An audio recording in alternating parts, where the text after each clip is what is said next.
सैतदास वहां से आ गया, ये दोनों इकट्ठे रह गए। अकेली युवा लड़की को देखकर उस ज्योति निरंजन के अंदर एक खुरापात उत्पन्न हुआ। उसके रूप पर आसक्त होकर उसने उसके साथ बदतमीजी करनी चाहिए। लड़की भी उसके आव भाव से परिचित होकर कहने लगी कि ज्योति निरंजन देख, पहले तो तू मेरा बड़ा भाई, मैं तेरी छोटी बहन। तेरी उत्पत्ति पहले हुई अंडे से और बाद में पिताजी ने हमें उत्पन्न किया था। तुम हमारा बड़ा भाई है और बहन भाई का ये पाप, ये कर्म महाघोर पाप का कारण होता है, तो ये जुल्म ना करे। उसने एक नहीं सोची, देखा आगा पीछा कुछ नहीं देखा, इतना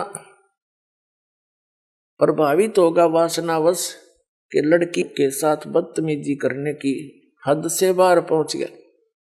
आलिंगन बंद करना चाहा, ऐसे अभद्र तरीके से मुंह खोल के।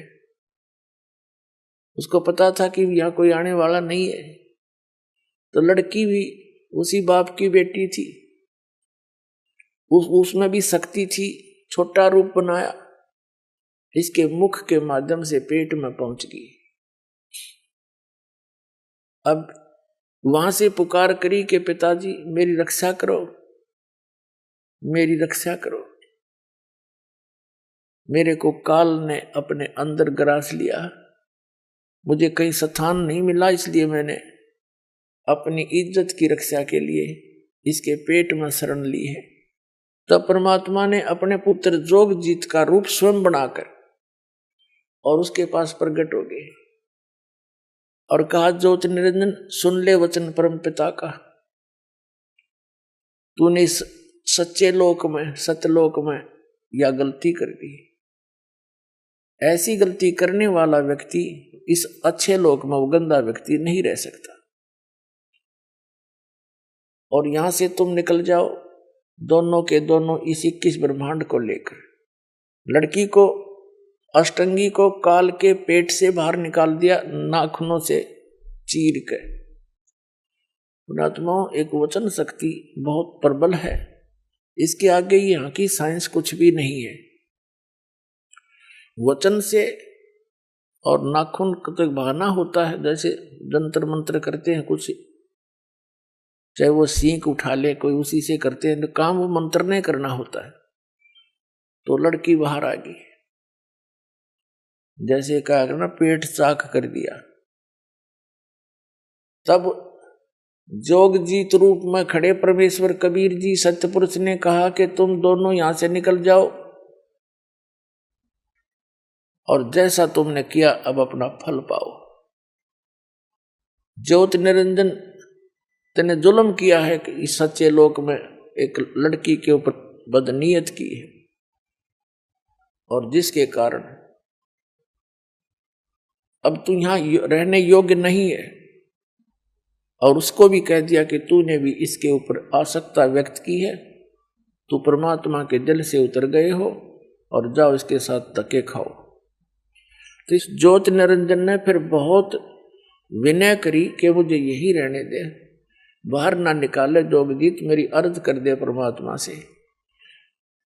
जोगजीत ने कहा कि फाइनल फैसला है, जोगजीत रूप में परमात्मा का, और निकल जाए यहां से। 2 सेकंड लगा बस, इतने में इतना ही कहना था, ये 21 ब्रह्मांड विमान की तरह खिसक पड़े वहां से। पर जिसके एक वचन पर सारे ब्रह्मांड चल रहे हैं, कबीर परमात्मा के, सतपुरुष के,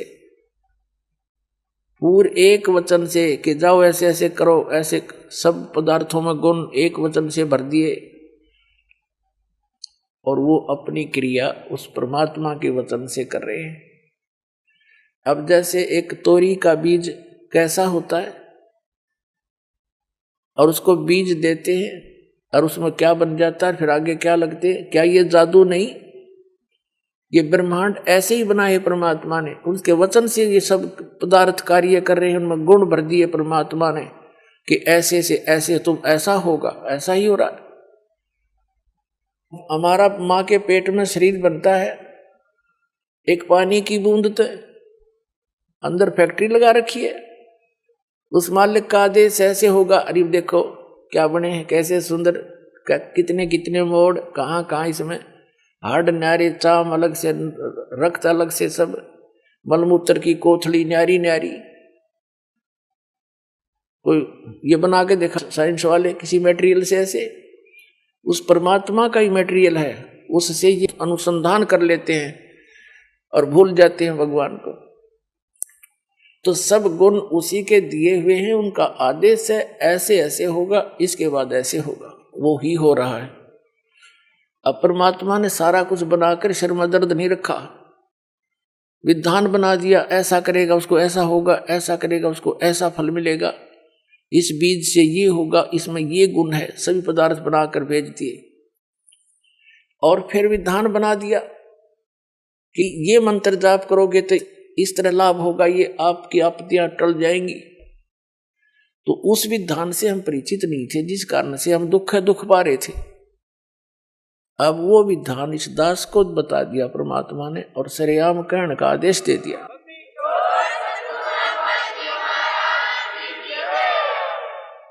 तो पुण्यात्माओं, इसने फिर 21 ब्रह्मांड वहां सतलोक से 16 शंख कोश की दूरी पर आगे, एक कोस लगभग 3 किलोमीटर का होता है, और नील पद्म शंख 16 शंख कोस की दूरी पर। अब हम इतनी दूर बैठे हैं अपने उस मूल स्थान से, और यहां के ये फिर चक्कर काटने लगे। सब ब्रह्मांड अपने आप घूम रहे उस परमात्मा के आदेश से। अब जो वैज्ञानिक जो रिसर्च कर रहे हैं, ये अंश मात्र भी नहीं कर सकते उस परमात्मा की कंस्ट्रक्शन का, संरचना का। अब ये कहाँ सेट होगी इनकी जो बुद्धि कि हमारी पृथ्वी को बने इतने अरब उतने वर्ष हो गए, बस इससे पहले पृथ्वी नहीं थी। अकल देखो इनकी। उस परमात्मा ने सारी इतिहास बता रखा, कितनी बार यह पृथ्वी नाश हो ली, कितनी बार एक ब्रह्मांड के नाश हो लिया। और फिर ठीक है, जो रिसर्च वो कर रहे हैं वो भी सही है, लेकिन ये सारा कुछ पहले परमात्मा ने अपने वचन से बना दिया था। फिर विधान बता दिया कि जैसे इस पृथ्वी पर, अब ये प्रसंग बदल जाएगा, पहले वही शुरू करते हैं। ये जब यहां आ गया, इसने ऊपर स्वर्ग की, ब्रह्मलोक की रचना की, और उस सतलोक की नकल यहां पर तकरीबन बनाने की चेष्टा की। दुर्गा के संयोग से बनवाता है, क्योंकि दुर्गा जी के पास वो पावर मालिक ने दे रखी है वचन की। तो वहां ऊपर ब्रह्मलोक के अंदर एक स्वर्ग लोक, इंद्र का, महाइंद्र का लोक, सतलोक, अलखलोक, अगमलोक, और नकली, सारे नकली डुप्लीकेट अकलोक, ये सारे बनवा रखे। सुंदर सुंदर पहाड़ हैं, झरने बहते हैं, बाग खिले हुए हैं। तो फिर इस काल ने दुर्गा के साथ वहां फिर कहा कि इसने फिर वही क्रिया की। दुर्गा जी ने फिर कहा कि आप मेरे बड़े भाई, मैं आपकी छोटी बहन, तो जुल्म ना करे अन्यायी।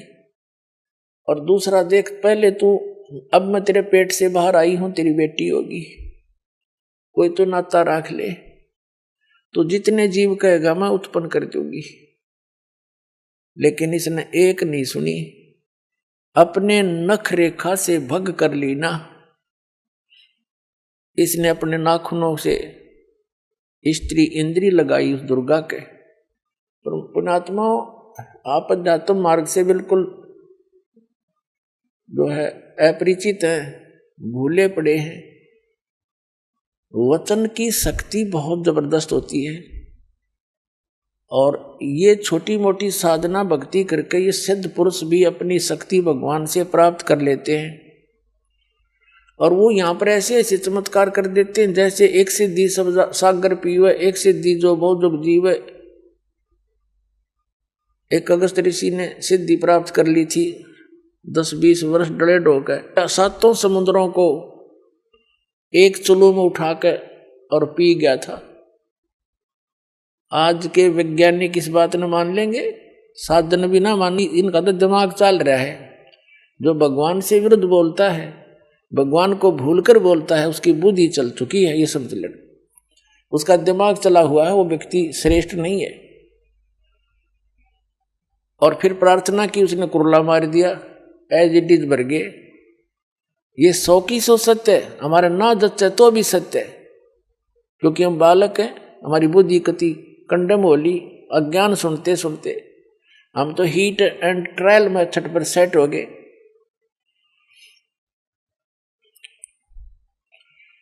तो फिर इसने दुर्गा के साथ जबरदस्ती की। आखिर में इसने भी जान लिया कि अपने पैर पर कुआड़ा मना आप मार रखा है, और कोई चारा नहीं देखा, इसको समर्पित होना पड़ा। इसने बड़ी चतुरता कर रखी है। काल भगवान ने ब्रह्मलोक का, जो इसका अपना निज लोक है, जहां ये रहता है प्रत्येक ब्रह्मांड में, उसके सबसे ऊपर के हिस्से में बीच में बहुत बड़ा गैप दे रखा है, समुद्र भर रखे है। उन किसे उधर कोई नहीं जा सकता, एक ऐसी रेखा बना रखी है शक्ति तय। इधर का प्राणी, इवन ब्रह्मा विष्णु महेश भी इसकी आज्ञा बिना उधर जा नहीं सकते। जैसे लक्ष्मण ने एक रेखा खींच दी थी कुटिया के चारों ओर, कोई भी प्राणी उसके अंदर नहीं आ सका था। तो ये तो काम व्यक्ति साधारण से सिद्ध पिछले भक्ति वाले प्राणी ही कर देते हैं, और वो तो इनका बाप है। बहुत बड़ी शक्ति है इसके अंदर। नमस्कार सर। नमस्कार सर। सर क्या नाम है आपका? मेरा नाम राजेंद्र प्रसाद है। सर आप कहाँ के रहने वाले हैं? हम दिल्ली में बदरपुर मोड़बंद में रहने वाले हैं। तो क्या संत रामपाल जी महाराज से नाम दीक्षा लेने के बाद आपको कोई लाभ प्राप्त हुए? हमारी मिसेज को प्रेत बाधा थी, वो हमारी एक लड़की ख़त्म हो गई थी, तो उसी की आत्मा जो है वो घर में आके और उसको परेशान करती थी। हमने सब जगह जाके ट्राई करा, मौलवियों को, और जब भी जो जंतर मंतर करने वाले हैं, किसी से कोई फ़ायदा नहीं हुआ। लेकिन रामपाल जी महाराज जी से नाम दीक्षा लेने के थोड़े ही दिन बाद धीरे धीरे उनकी तबीयत ठीक हो गई, और आज वो बिल्कुल प्रेत बाधा से बिल्कुल ठीक है। जो मेरे आँखों में परेशानी थी, तो वह मेडिकल में मैंने दिल्ली में दिखाया और गुरु नानक अस्पताल है सब में दिखाया। तो उन्होंने कहा कि ये परेशानी तुम्हारी ठीक नहीं हो पाएगी और अब आपको ऐसे ही रहना पड़ेगा। लेकिन संत रामपाल जी महाराज जी की शरण में जाने के बाद ये बीमारी बिना ऑपरेशन के और बिना किसी दवाई के ठीक हो गई, और मैं दोबारा से अपनी नौकरी करने के लिए तैयार हो गया। मेरे को शुगर की बीमारी थी और मेरे पैर हाथ इतने सूज जाते थे कि मेरे से चला फिरा नहीं जाता था। और जब संत रामपाल जी महाराज जी से मैंने नाम लिया तो धीरे धीरे ये सूजन मेरी ख़त्म हो गई और शुगर भी मेरा धीरे धीरे कंट्रोल रहने लगा। अब मैं अपने आप को स्वस्थ महसूस करता हूँ। और मेरे को हार्ट की परेशानी थी बहुत ज़्यादा, और डॉक्टरों ने कह दिया अब ये तुम्हारा हार्ट सही नहीं होगा, आपको ऐसे ही चलना पड़ेगा। लेकिन अब हार्ट की परेशानी भी मेरी धीरे धीरे सही हो रही है। एक और लाभ बताता हूँ कि मेरा लड़का था, एक इकलौता लड़का है मेरा, तो वो सारे नशे करता था, गोली भी खाता था, गांजा भी पीता था, गुटखा बीड़ी शराब सब नशे करता था, इंजेक्शन होता है वो भी लगाता था, और लड़ाई झगड़े भी करता रहता था, और लड़कीबाजी भी करता था। एक लड़की ने उसके ऊपर झूठा आरोप लगा के उसको तिहाड़ जेल तक में बंद करा दिया था। और बाद में जब हमने उसको मिलने पे जाके बताया कि ऐसे ऐसे हम रामपाल महाराज जी से नामदान ले लिया है, आप उसकी आराधना करो, दंडवत करो, तो आपको भी फायदा होगा। उसके बाद वो वहाँ से उसकी जमानत हो पाई, और उसके बाद उसने भी फिर आके नामदान लिया, और वो धीरे धीरे सारे नशे छोड़ के अच्छी ज़िंदगी अपनी बिता रहा है। संत रामपाल जी महाराज की कृपा से मेरा इकलौता लड़का अब वो सुधर गया और मेरे साथ भक्ति कर रहा है और हमारी सेवा भी कर रहा है, जिससे हमें उम्मीद नहीं थी कि ये कभी हमारी सेवा करेगा। और संत रामपाल जी महाराज की कृपा से अब हमारा सारा परिवार नाम दीक्षा लेके भक्ति कर रहा है और सुख से रह रहा है। और पहले मैं मोटरसाइकिल चलाता था तो मेरा हर हफ्ते एक्सीडेंट होता ही होता था, लेकिन जब से मैंने रामपाल महाराज जी की दीक्षा ली है, नामदान लिया है, तो रामपाल महाराज जी की कृपा से मेरा तब से एक बार भी एक्सीडेंट नहीं हुआ। अगर होना होता है तो होते होते बच जाता है। धन्यवाद सर। धन्यवाद सर।